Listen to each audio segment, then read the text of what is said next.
Baiklah, di sini kita akan mendiskusikan tentang manajemen kelas SD dan pengelolaan iklim belajar, yaitu rutin, transisi, pengelompokan, dukungan perilaku positif, dan inklusi untuk pembelajaran mendalam atau deep learning. Nah, manajemen kelas adalah kemampuan guru mengatur lingkungan belajar agar proses pembelajaran berlangsung tertib, aman, nyaman, aktif, dan bermakna. Di sekolah dasar, manajemen kelas sangat penting karena siswa masih berada pada tahap perkembangan sosial emosional awal. Nah, mereka itu membutuhkan struktur yang jelas, aturan sederhana, dukungan emosional, kebiasaan rutin, serta bimbingan perilaku. Nah, guru SD bukan hanya pengajar materi, tetapi pemimpin lingkungan belajar. Nah, hubungannya dengan deep learning yaitu deep learning dalam pendidikan berarti pembelajaran yang membuat siswa memahami konsep secara mendalam, berpikir kritis, mampu memecahkan masalah, menghubungkan ilmu dengan kehidupan nyata, serta reflektif dan mandiri. Nah, semua itu sulit tercapai jika kelas kacau, gaduh, tidak aman, atau tidak inklusif. Terus yang kedua yaitu rutin kelas. Rutin kelas itu adalah kebiasaan yang dilakukan secara berulang dan konsisten sehingga siswa itu tahu apa yang harus siswa itu lakukan. Contohnya itu masuk kelas dan menyiapkan alat tulis, terus berdoa, guru melakukan absensi, terus siswa mengumpulkan tugas, mengambil buku, membersihkan kelas, terus refleksi sebelum pulang. Kenapa rutin kelas itu penting? Karena rutin kelas itu dapat menghemat, rutin itu membantu menghemat waktu belajar, mengurangi kebingungan siswa, menumbuhkan disiplin, menciptakan rasa aman, dan membantu fokus belajar yang lebih mendalam. Terus contoh deep learning-nya yaitu jika setiap awal pembelajaran siswa terbiasa membaca pertanyaan tematik di papan tulis, maka waktu kelas digunakan untuk berpikir bukan untuk menunggu instruksi. Terus transisi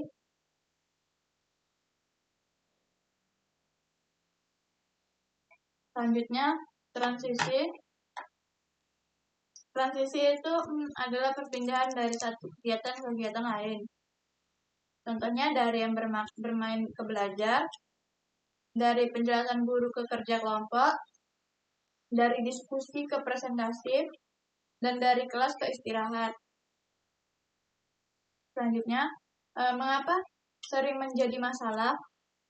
Karena jika tidak dikelola, siswa itu akan menjadi ribut, waktu terbuang, konsentrasi akan hilang, dan kelas menjadi kacau. Selanjutnya ada strategi transisi efektif. Yang pertama itu bisa menggunakan sinyal suara atau tepuk bola. Yang kedua, hitung mundur 5 detik. Yang ketiga, instruksi singkat dan jelas. Yang keempat, tampilan langkah di papan. Dan beri ujian bagi yang cepat. Hubungannya dengan deep learning adalah transisi cepat membuat lebih banyak waktu untuk eksplorasi, konsep, dan diskusi mendalam. Selanjutnya, pengelompokan siswa.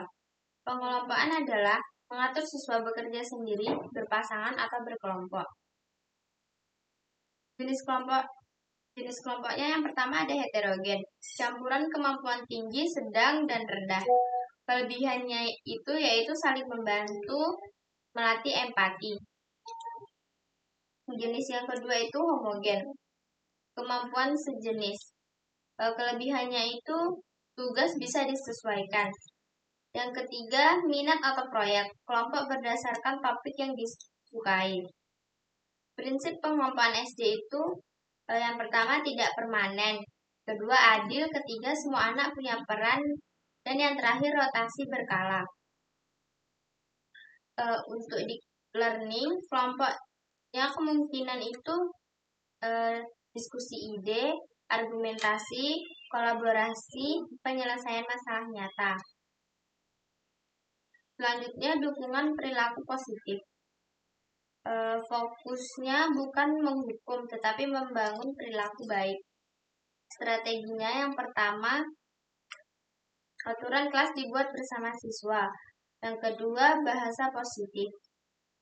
Contohnya, bukan jangan ribut, tetapi gunakan suara pelan. Terus pujian spesifik. Bagus, kelompok 2 bekerja sama. Yang keempat itu penguatan konsisten. Yang kelima, restoratif talk atau dialog perbaikan. Mengapa itu semua penting? Karena siswa SD itu masih belajar mengatur emosi dan perilaku. Kaitannya dengan deep learning itu, anak yang merasa aman akan lebih berani bertanya, mencoba, salah lalu belajar lagi, dan berpendapat kritis.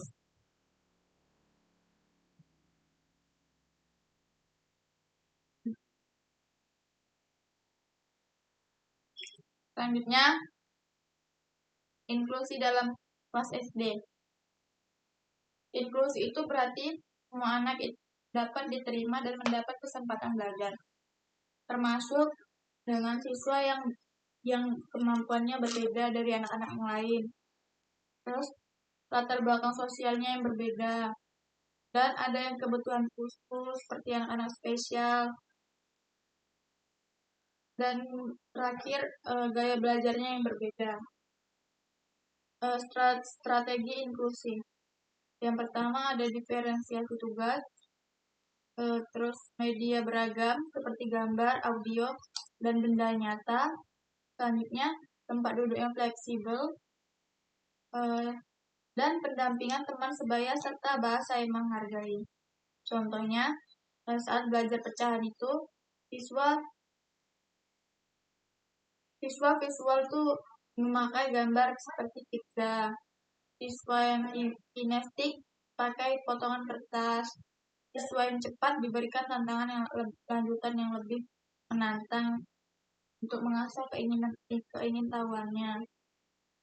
Selanjutnya, hubungan dengan deep learning itu, deep learning bukan hanya untuk siswa yang pintar, tetapi semua anak berhak untuk belajar bermakna. Studi kasusnya seperti contohnya saat kelas 4 SD sering gaduh saat pergantian kegiatan. Anak yang aktif mendominasi kelompok. Ada satu siswa yang pendiam dan yang jarang terlibat. Guru sering marah sehingga suasananya menjadi tegang.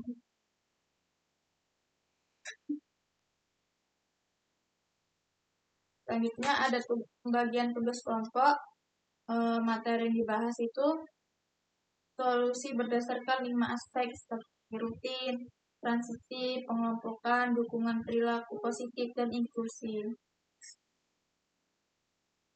Prediksi jawaban yang ideal itu buat rutin awal pelajaran, gunakan timer saat transisi, bentuk kelompok dengan peran yang jelas, beri apresiasi perilaku baik, terlibatkan siswa pendiam sebagai pencatat atau presenter bergilir, dan gunakan bahasa yang positif. Refleksi penutupnya, tanyakan kepada peserta didik seperti komponen mana yang paling lemah di kelas Anda. Terus bisa jadi perubahan kecil apa yang akan dilakukan minggu depan, dan bagaimana manajemen kelas yang mendukung deep learning. Simpulannya, manajemen kelas bukan sekedar menertibkan siswa. Manajemen kelas adalah seni menciptakan kondisi agar semua anak dapat belajar secara mendalam. Tanpa rutin yang jelas, transisi yang lancar, kelompok yang efektif, perilaku positif, dan inklusi, maka pembelajaran mendalam sulit terjadi. Guru yang hebat bukan yang kelasnya sunyi, tetapi yang kelasnya hidup, terarah, aman, dan bermakna. Siapa yang punya? Ya, jadi itulah materi yang kita bahas.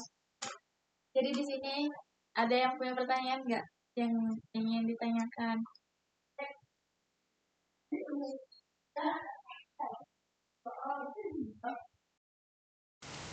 Ini aku mau bertanya kepada teman. Nah, apakah rutin kelas yang kaku justru membunuh kreativitas dan spontanitas siswa SD? Di mana batas antara struktur yang membantu dan rutinitas yang mekanistik? Oh, ya, paham. Tidak jika dirancang dengan fleksibel. Soalnya rutin yang sehat adalah rutin yang memberikan fleksibilitas, kayak rasa aman gitu. Namun menyisakan ruang untuk pilihan dan variasi. Contohnya itu rutinitas kayak pertanyaan tematik, bisa diubah bentuk gambar, teka-teki, benda, materi tanpa mengubah esensi. Batasnya tuh ketika siswa sudah otomatis menjawab tanpa kayak berpikir, misal berdoa sambil melamun, kayak refleksi dengan jawaban tulis. Rutin yang baik justru membangun disiplin sadar, bukan kebiasaan kita. Terus kreativitas muncul dalam isi rutin, bukan dalam menghilangkan rutin. Contohnya rutinitas bagi pengalaman harian bisa mengacu cerita unik tiap hari. Oh, gitu ya. Jadi ini memberikan predictabilitas ini tadi ya. Ya. Oh, selanjutnya Elis tadi mau bertanya ya, Lis? Enggak, Dina bertanya lah, Lis. Nanti dijawab lagi. Cuma Devina. Ika aja mau bertanya, aku nggak mau bertanya. Loh, siapa yang mau bertanya? Nanti Elis jawab. Aku lagi yang bertanya. Aku belum ada pertanyaan, nanti dulu lah.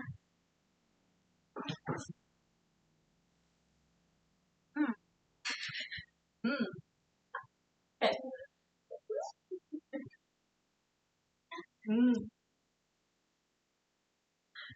Iya, silakan bertanya.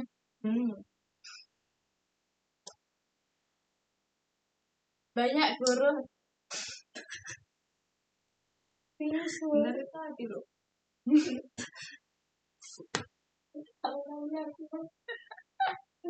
Oh iya, silakan. Jadi maju.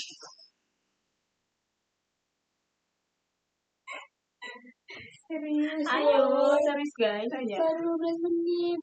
Jadi itu kan banyak guru yang menganggap ya 5 sampai 10 menit itu 10 menit per transisi sebagai hal yang wajar. Jika dihitung dalam setahun, berapa banyak waktu belajar yang hilang? Jadi, mengapa masalah ini sering disepelekan? Kirim jawaban yang ini.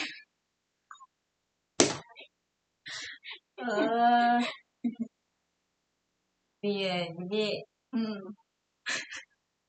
Serius, ada ini nggak? kita hitung ya, misalnya 3 transisi per hari, kali 5 menit. Jadi 15 menit per hari. Nah, dikali lagi 180 hari sekolah, sama dengan 2.700 menit. Nah, itu sama dengan 45 jam belajar hilang per tahun. Setara dengan 1,5 bulan pelajaran. Nah, ini disepelekan karena guru fokus pada penyelesaian materi, bukan efisiensi. Terus juga kurang kesadaran bahwa transisi buruk merusak momentum kognitif. Nah, siswa butuh 7-10 menit untuk fokus ulang setelah interupsi. Ya, terus tidak ada alat ukur yang mudah untuk menilai kehilangan waktu. Nah, solusi kritisnya yaitu gunakan transisi sebagai embedded learning. Misalnya sambil berbaris, siswa menjawab soal lisan atau menyanyi rumus.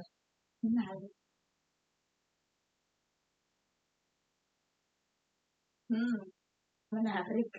Ya, baik. Oke. Saya ingin bertanya. Saya ingin bertanya. Oke. Kelompok heterogen kan sering disebut sebagai kelompok yang aktif. Tetapi apakah tidak menjadi beban tersendiri bagi siswa yang berkemampuannya tinggi? Bukankah mereka sering berperan sebagai guru kecil tanpa imbalan dan kehilangan kesempatan berkembang?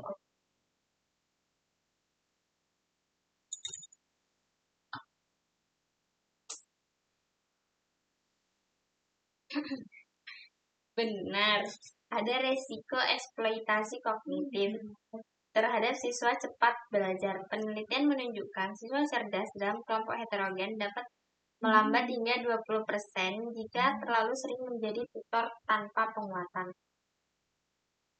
Solusinya itu, anak pintar bisa menjadikan pemeriksa akhir atau presenter, bukan selalu penjelas. Misalnya seminggu sekali untuk pengayaan setara. Terus latihan semua siswa jadi tutor sebaya. Keterampilan menjelaskan bukan bakat bawaan. Jadi kesimpulannya itu heterogen baik untuk empati dan kolaborasi, tetapi harus diimbangi dengan kesempatan pertumbuhan individual. Itu jawaban saya. Terima kasih. Jadi,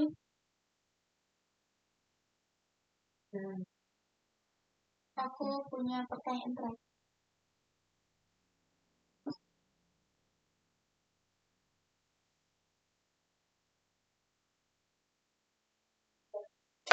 Pertanyaan mana? Ibu Devinya belum. Tadi kan ada dijelaskan seperti untuk kasus SD Tuan yang guru sering marah karena kelas gaduh. Apakah kemarahan guru bisa menjadi bagian dari siklus yang justru memperparah perilaku buruk kita? Jadi jelaskan mekanismenya dan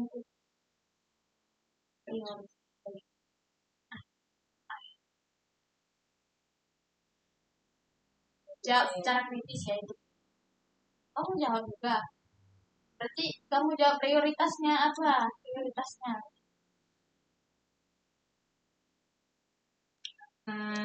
Iya, kemarahan guru adalah modeling perilaku tidak terkendali. Siswa belajar bahwa menyelesaikan masalah boleh dengan emosi. Nah, siklusnya itu yang pertama gaduh, kemudian guru marah, itu sama dengan stimulus kuat. Kemudian siswa diam karena takut, itu bukan karena sadar. Nah, saat guru tidak marah, gaduh muncul lagi karena tidak ada internalisasi aturan. Nah, prioritas solusinya yaitu bukan mengatur siswa dulu, tetapi mengatur respon guru. Ubah dari reaktif ke proaktif, gunakan sinyal nonverbal, rutin awal yang jelas, serta perbaiki transisi. Setelah itu, bentuk kelompok dengan peran jelas untuk mengakomodasi anak aktif. Nah, libatkan siswa pendiam secara berpikir. Tadi jawaban dari saya. Ya, pas. Jadi kita masuk ke kesimpulan materi yang dibahas.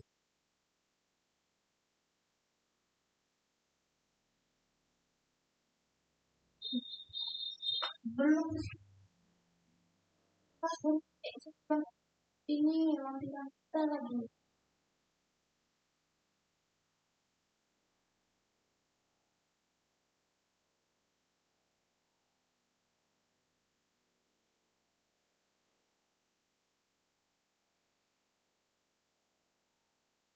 Pos dulu, pos.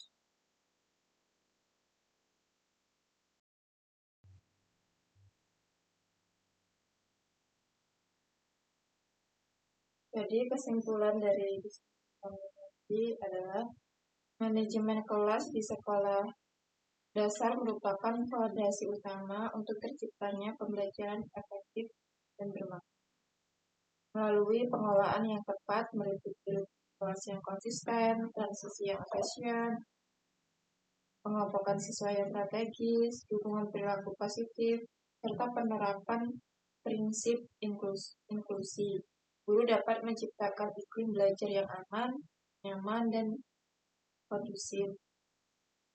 Kelima aspek tersebut saling berkaitan dan berperan penting dalam mendukung pembelajaran mendalam siswa tidak hanya belajar memahami materi, tetapi juga mengembangkan kemampuan berpikir kritis, kolaborasi, komunikasi, serta refleksi diri. Dengan demikian, manajemen kelas itu bukan sekedar menjaga ketertiban, melainkan upaya sadar untuk membangun lingkungan belajar yang memberdayakan semua siswa tanpa terkecuali. Guru yang mampu mengelola kelas yang baik akan lebih mudah mendorong keterlibatan aktif siswa dan mencapai tujuan pembelajaran yang baik.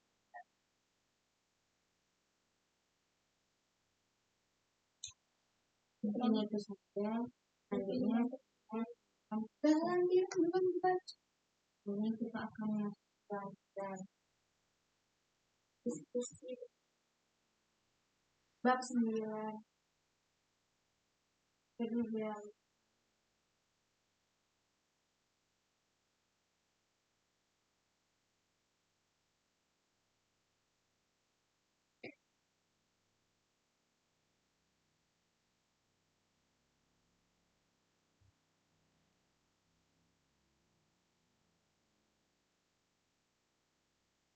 Misalnya pada desain bab 9 nantinya ini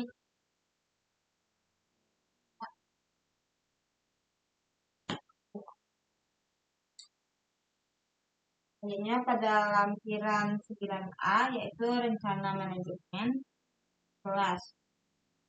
Nah, komponen yang pertama yaitu tujuan ikut kelas 1-2 kalimat. Nah, isinya itu menciptakan lingkungan belajar yang aman, tertib, dan inklusif di mana siswa berani mengeksplorasi istilah ilmiah, siklus hidup tanpa ada rasa takut salah. Yang kedua yaitu aturan inti, isinya yaitu 1. Saling menghargai pendapat teman, fokus saat guru atau teman berbicara. Ketiga yaitu bertanya dengan sopan menggunakan kartu bantuan. Komponen selanjutnya yaitu rutin harian, masuk mulai sampai menutup. Yang masuk yaitu siswa berbaris dan menyebutkan satu nama hewan atau tumbuhan sebelum duduk.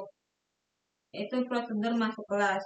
Nah, mulainya yaitu melakukan kuis kilat istilah menggunakan kartu gambar, yaitu larva, pupa, dan niva, untuk membiasakan penggunaan istilah ilmiah, yaitu prosedur memulai tugas.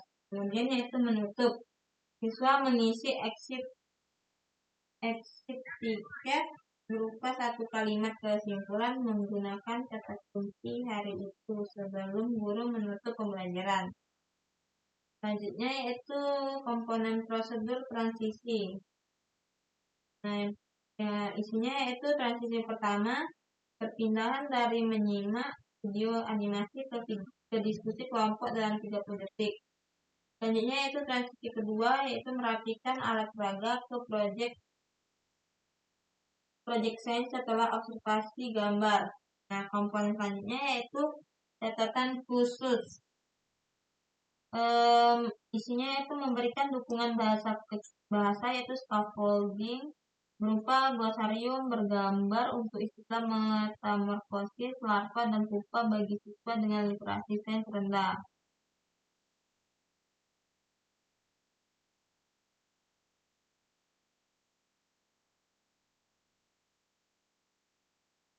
Kemudian yaitu lampiran 9B, checklist rutin dan transisi. Nah, selanjutnya ada sinyal mulai atau berhenti yang konsisten, kata kunci, tepuk, visual, iya. Selanjutnya yaitu instruksi transisi maksimal 2-3 langkah ditulis singkat, ya, di checklist. Selanjutnya itu ada timer atau target waktu transisi, ya. Selanjutnya ada peran kecil untuk membantu transisi, penjaga alat atau penjaga waktu, ya. Selanjutnya penguatan diberikan setelah transisi sukses, ya. Yang terakhir yaitu rencana tindak lanjut jika transisi gagal, ulang prosedur dan modeling, ya. Selanjutnya lampiran 9C.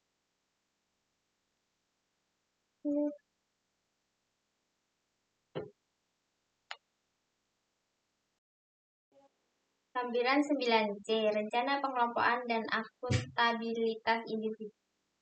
Komponennya ukuran kelompok, pilihannya 3-4 murid. Detailnya mengelompokkan siswa dalam jumlah kecil untuk meminimalisir adanya siswa pasif. Catatan inklusi memastikan setiap anak memiliki ruang bicara yang cukup. Komponen yang kedua, kriteria. Pilihannya heterogen. Detailnya mencampur siswa dengan kemampuan iliterasi sensitif dan rendah untuk membantu penguasaan istilah ilmiah. Catatan inklusinya yaitu membantu siswa yang kesulitan terminologi seperti larva atau pupa melalui tutor sebaya. Komponen yang ketiga, peran. Pilihannya ketua, pencatat, penjaga waktu, dan pelapor. Detailnya, yang pertama ketua proses, memastikan semua berbicara. Yang kedua pencatat, menuliskan istilah ilmiah di poster. Yang ketiga penjaga waktu, memastikan transisi tepat 10 menit. Yang keempat pelapor, mempresentasikan siklus hidup. Catatan inklusinya yaitu melakukan rotasi peran pertemuan untuk melatih kepemimpinan secara adil. Komponen yang terakhir yaitu akuntabilitas individu. Pilihannya yaitu produk individual kecil. Detailnya, setiap siswa wajib membuat satu kartu fase siklus berisi gambar dan definisi satu istilah biologis. Catatan inklusinya yaitu memberikan pilihan respons, gambar atau tulisan bagi siswa dengan kebutuhan beragam. Sekian lampir penjelasan saya terkait lampiran 9C. Selanjutnya 9D akan dijelaskan oleh Kak.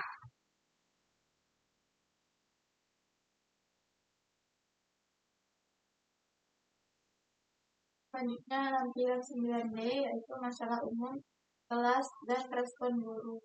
Yang pertama ada masalah yang pertama ada murid of text. Tanda awalnya murid itu melamun atau tidak mengerjakan kartu fase siklus. Ya, terus selanjutnya prompt atau kalimat kunci guru. Ibu lihat kamu belum mulai menggambarnya. Apa targetmu dalam 2 menit ke depan? Tindak lanjutnya mendekati murid, berikan dorongan singkat, lalu cek kembali setelah 2 menit. Masalah yang kedua, dominasi. 1. Murid terus berbicara dan mengambil alih tugas pencatat.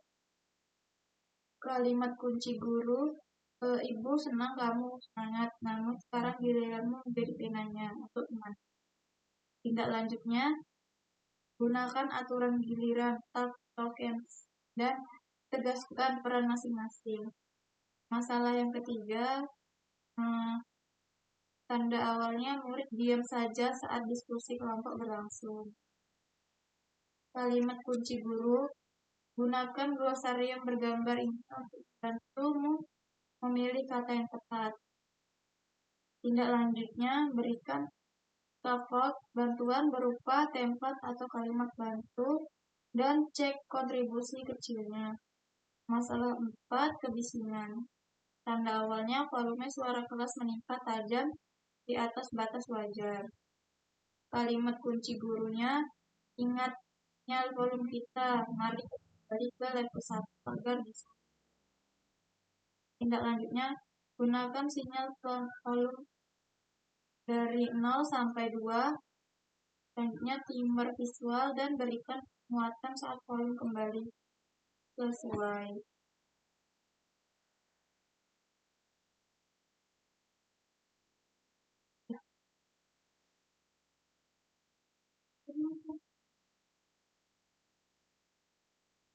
Oke, terus di every mulai dari baca. Oke.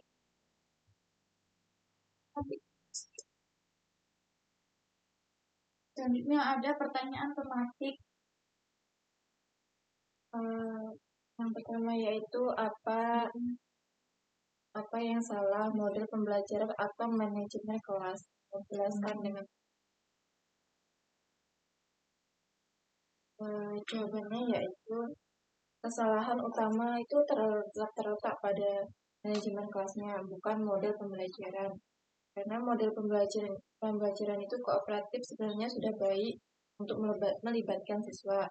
Namun, kekacauan terjadi karena kurangnya struktur dan pengawasan. Buktinya adalah kelas menjadi bising, adanya dominasi, siswa tertentu dan beberapa siswa lainnya menjadi pasif karena tidak adanya pembagian peran dan aturan yang jelas sebelum diskusinya dimulai. Terus rutin atau prosedur apa yang seharusnya disiapkan sebelum kerja kelompok dimulai. Stepnya itu sebelum kerja kelompok dimulai, guru seharusnya menyiapkan beberapa prosedur kunci. Contohnya seperti yang pertama itu prosedur pembagian peran, yaitu menciptakan siapa yang menjadi ketua, pencatat, jaga waktu, dan pelapor agar tidak ada dominasi. Terus yang kedua yaitu prosedur menetapkan aturan volume suara, misalnya menggunakan sinyal volume atau tone agar kelas tidak bising. Terus yang ketiga, prosedur penggunaan alat atau bahan. Menjelaskan dulu bagaimana cara mengambil dan merapikan alat agar transisi berjalan tertib. Terus yang terakhir itu target waktu atau tim box. Itu memberikan batasan waktu yang jelas untuk setiap kelas. Terus pertanyaan yang ketiga, bagaimana merancang akuntabilitas individu agar semua murid terlibat dan belajar. Contohnya yaitu untuk memastikan setiap murid berkontribusi dan mencegah adanya free reader atau siswa yang hanya menumpang nama. Guru dapat melakukan seperti produk individu kecil. Ini tuh mewajibkan setiap siswa membuat output mandiri seperti mengisi exit tiket atau kartu fase individu selain produk kelompok.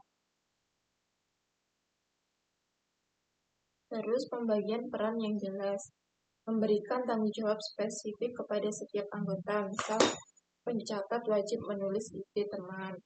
Terus monitoring aktif, guru itu bergerak berkeliling untuk memindai aktivitas dan memberikan umpan balik langsung kepada setiap siswa.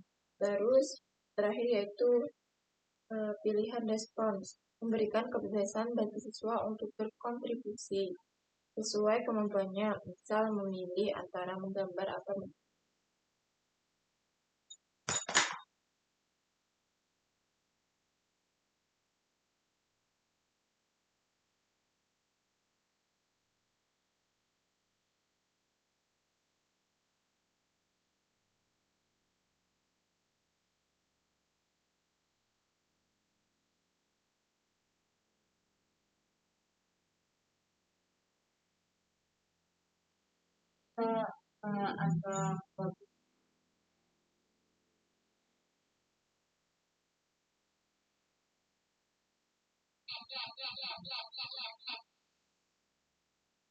pada materi yang sudah kami siapkan ini menyediakan dukungan konkret bagi siswa dengan literasi sains rendah seperti glosarium bergambar, itu istilah ilmiah, larva, pupa, dan metamorfosis. Ini membantu siswa yang kesulitan memahami terminologi agar tetap bisa berpartisipasi aktif. Nah, selanjutnya yaitu setiap siswa diwajibkan membuat kartu fase siklus sebagai produk individu. Nah, hal ini mencegah adanya free rider, yaitu siswa yang hanya menumpang nama dalam kelompok dan memastikan semua siswa berkontribusi. Selanjutnya yaitu pada prosedur transisi yang terukur, transisi dirancang dengan target waktu, misalnya 30 detik untuk berpindah dari menonton video ke diskusi kelompok. Terus juga ada timer, sinyal visual, dan peran kecil seperti penjaga alat. Ini mengurangi kekacauan dan meningkatkan efisiensi waktu belajar. Selanjutnya pada penguatan positif dan koreksi profesional. Terdapat strategi respons guru yang membedakan masalah off-stress, dominasi, pasif, dan kebisingan. Guru menggunakan kalimat prompt yang membangun, bukan menghukum. Misalnya, Ibu lihat kamu belum mulai gambarnya. Apa target kamu dalam 2 menit ke depan? Selanjutnya pada fokus pada pembelajaran mendalam atau learning. Pembelajaran tidak hanya menghafal, tetapi mengeksplorasi istilah ilmiah. Melalui diskusi kelompok, kartu gambar, dan etiket, ini mendorong pemahaman konseptual bukan sekedar hafalan. Selanjutnya ada kekurangannya yaitu prosedur transisi yang terlalu ambisius untuk fase B. Nah, target transisi 30 detik dari menyimak video ke diskusi mungkin ini terlalu singkat untuk anak usia 8-9 tahun. Mereka biasanya membutuhkan waktu yang lebih lama untuk berorientasi, terutama jika video masih membekas secara emosional atau kognitif.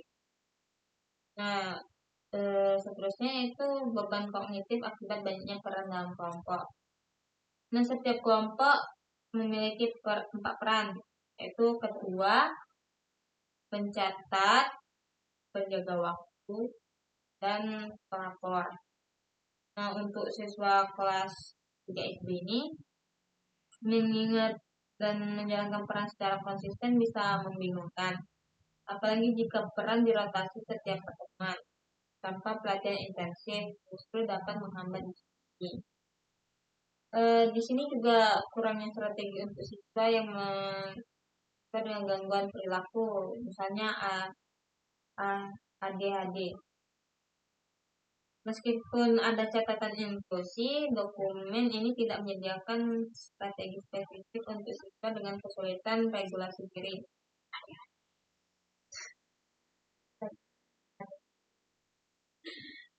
Misalnya tidak ada rencana untuk memberikan break sensorik atau modifikasi tempat duduk. Terus juga di sini bisa ketergantungan pada produk individu kecil berpotensi memicu kecemasan. Nah, tuntutan untuk membuat kartu fase siklus secara individu bisa menjadi tekanan bagi siswa yang lambat dalam menulis atau menggambar. Meskipun ada pilihan respons, gambar atau tulisan, siswa dengan disgrafia atau rendah diri akademik tetap bisa merasa terinspirasi. Selanjutnya yaitu belum ada prosedur rotasi alat peraga yang spesifik. Di sini mengatur transisi merapikan alat peraga ke pojok sains, tetapi tidak menjelaskan prosedur meminjam atau mengambil alat peraga secara bergantian. Resiko yang mungkin terjadi yaitu antrian, rebutan, atau kerusakan alat. Ini juga sudah dijelaskan tadi di reviewer sebagai saran perbaikan.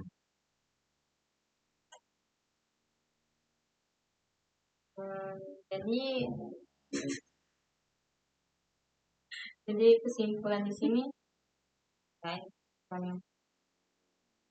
jadi kesimpulannya itu rencana manajemen kelas dalam ini sangat kuat pada aspek struktur, inklusi, dan akuntabilitas. Namun implementasinya perlu kesesuaian dengan usia dan karakteristik siswa fase B, terutama dalam hal kecepatan transisi, kompleksitas peran, serta dukungan bagi siswa dengan kebutuhan perilaku yang lebih spesifik.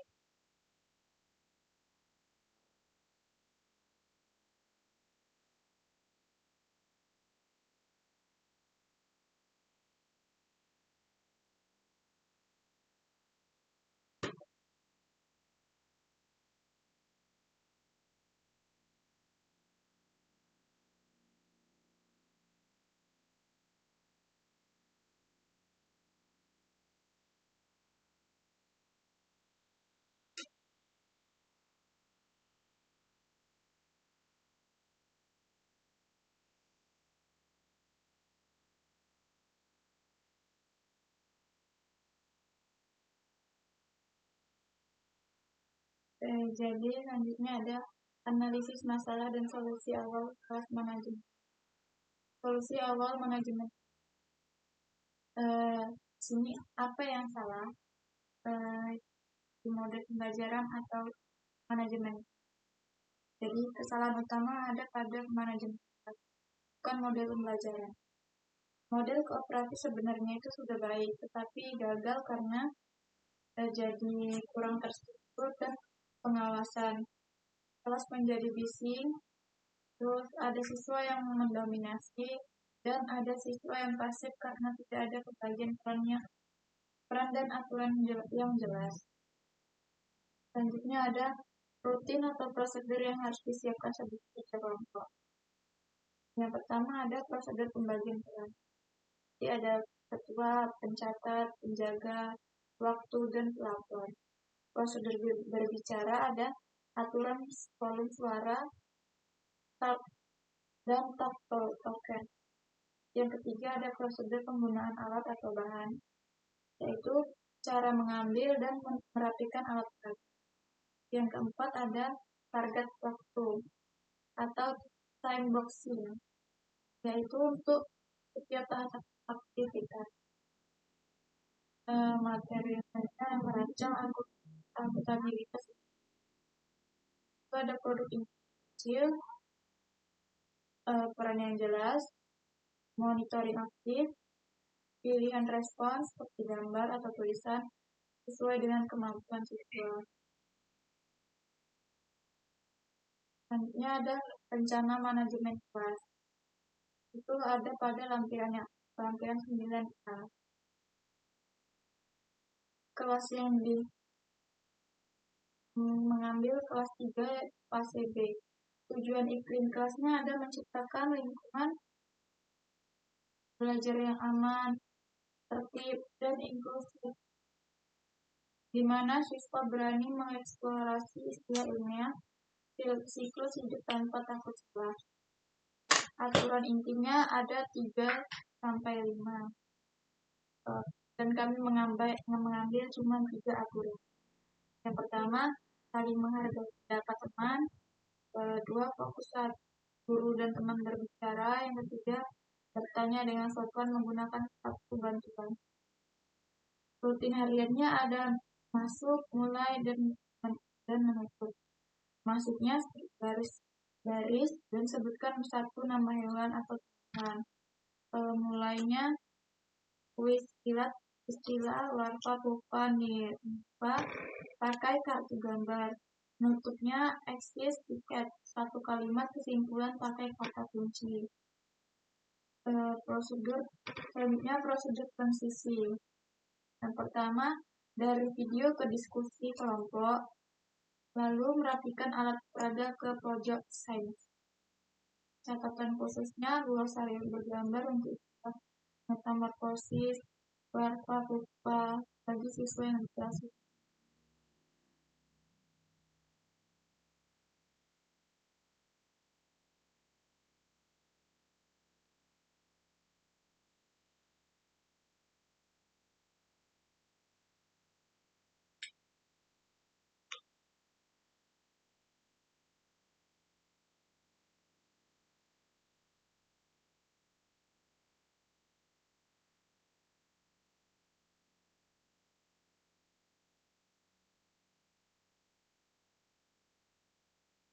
Selanjutnya ada checklist rutin transisi dan rencana pengelompokan yang ada pada lampiran B dan lampiran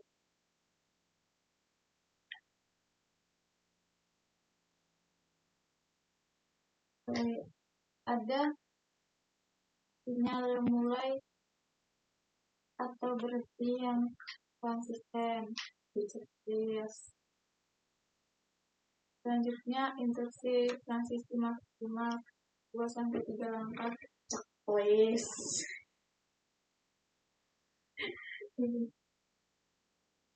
Ada timer dan target waktu transisi checklist.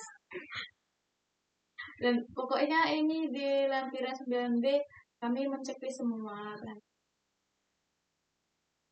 Terus yang 9C ini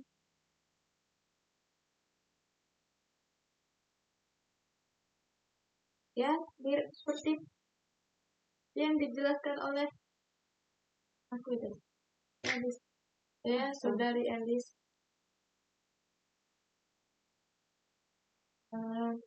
Lampiran yang D dan E itu masalah umum dan respon guru.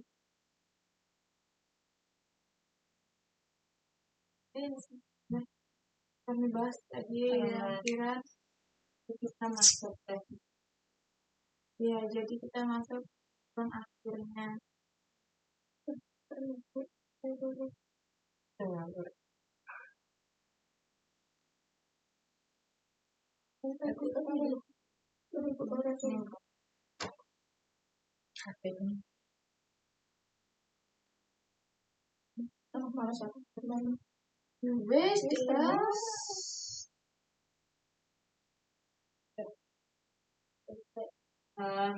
Simpulannya yaitu keberhasilan pembelajaran kooperatif tidak hanya bergantung pada model pembelajaran, tetapi sangat ditentukan oleh kualitas manajemen kelas.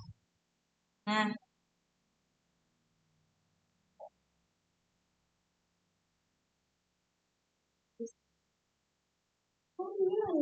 manajemen kelas yang baik bukanlah sekedar aturan, tetapi sistem prosedur, rutin, transisi, pengelompokan heterogen, akuntabilitas, serta respons guru yang proporsional dan inklusif.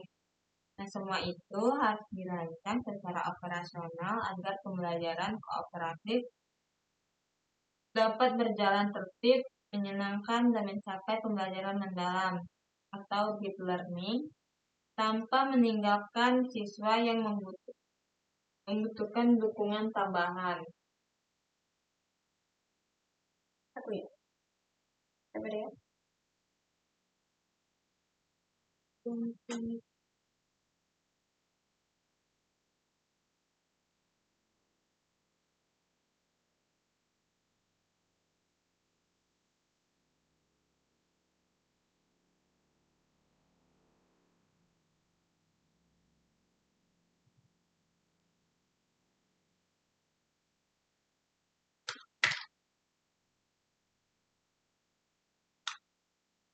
Kesimpulannya, menurut saya, keberhasilan pembelajaran tidak hanya ditentukan oleh model yang digunakan, tetapi sangat bergantung pada manajemen kelas yang terstruktur dan efektif dengan adanya prosedur yang jelas sebagai kelompok, pembagian peran yang terarah, serta akuntabilitas individu, serta setiap siswa dapat terlibat aktif dan pembelajaran menjadi lebih tertib, inklusif, dan bermakna. Oleh karena itu, guru perlu merancang rutin, transisi, dan dukungan perilaku secara matang agar suasana kelas kondusif dan tujuan pembelajaran dapat tercapai secara optimal.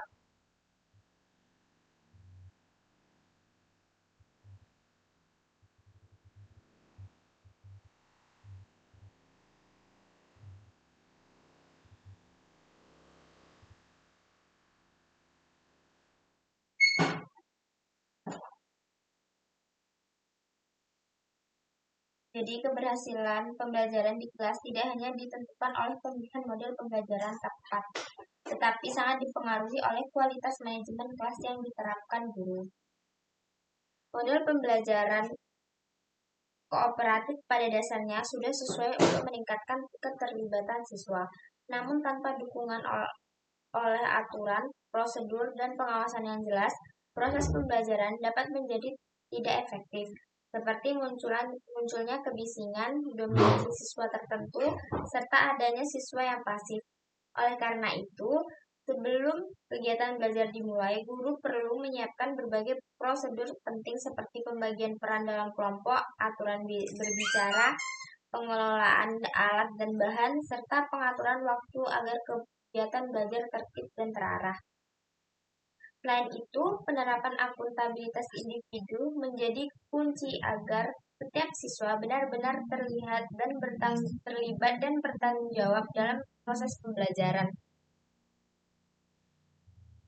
Hal ini dapat dilakukan melalui pemberian tugas individu yang tetap terintegrasi dengan kerja kelompok, pembagian peran yang jelas, serta monitoring aktif dari guru selama kegiatan berlangsung.